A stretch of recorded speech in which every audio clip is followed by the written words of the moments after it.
If you ask me at 18 years old, it was pretty bleak, pretty disappointing. The more rejections and setbacks you face as you're growing up, I think the better prepared you are for whatever else comes in life.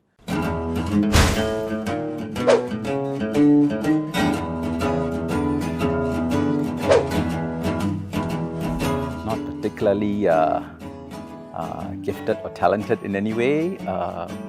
Very ordinary tastes, very simple tastes.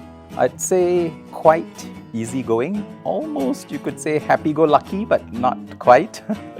Contrary to what one sees normally, I think I'm becoming more idealistic as I get older.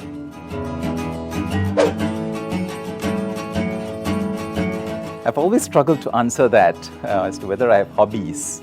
I checked the dictionary. Hobby means what you do for pleasure in your free time. Problem is that most of the things I do, I find pleasure, but they're not in my free time. And I have very little free time.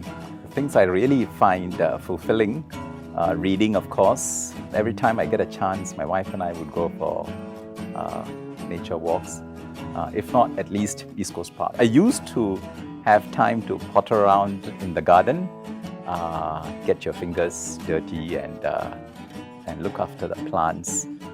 It's wonderfully therapeutic. Being a Boy Scout was one of the defining phases of my young school life. And much of what I remember about school revolves around scouting. First, that's where I made my best friends and my lifelong friends. We learned a lot about teamwork, working together. It's also all great fun. We used to really feel sorry for those who were in NCC or NPCC and Red Cross because they'd be marching all the time and really didn't seem to have any fun. Leadership is an endless learning journey.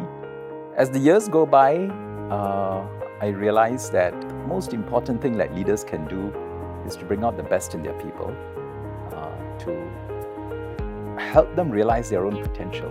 What you remember as a leader and what others who work with you remember is how you've helped people grow and shape and find meaning in the work they do. As to how far I've succeeded, you have to ask my people rather than me.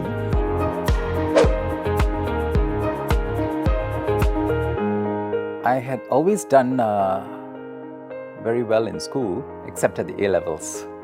And so I wasn't able to secure a scholarship. At the time, a deep desire to go abroad to study. It didn't happen. And I must have applied to about 6 or 7 places and I was rejected. I think it's a wonderful learning experience. The more rejections and setbacks you face as you're growing up, I think the better prepared you are for whatever else comes in life. I think being in the MAS has been hugely rewarding.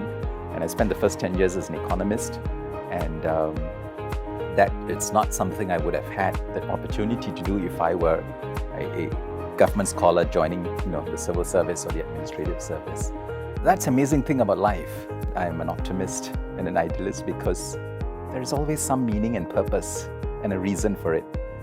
And so looking back, absolutely no regrets. But if you ask me at 18 years old, it was pretty bleak, pretty disappointing, but you get over it. The Four Horsemen refer to 4 changes that are coming upon us.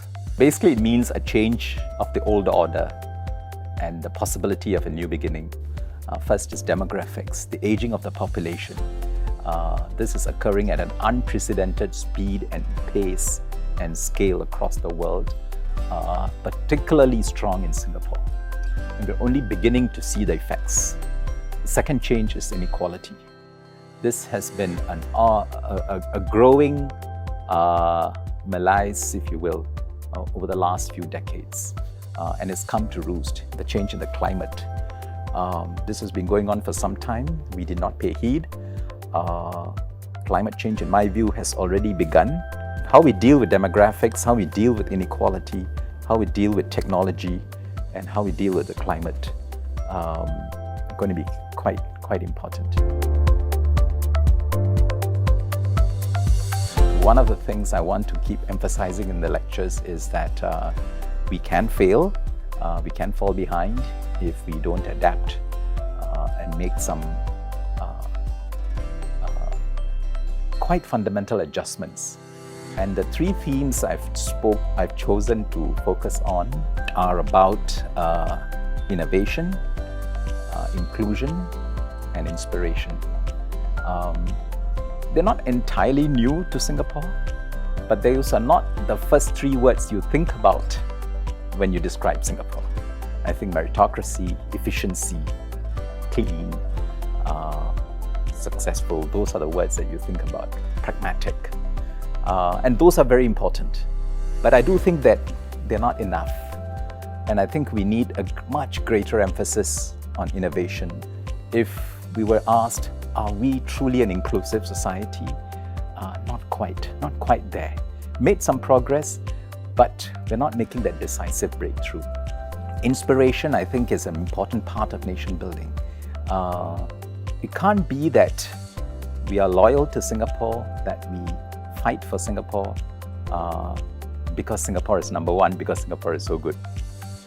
It must be something beyond that. There must be something about Singapore that evokes a higher inspiration, not its material success. And I hope to explore some of these other possibilities that can make us an inspiring nation.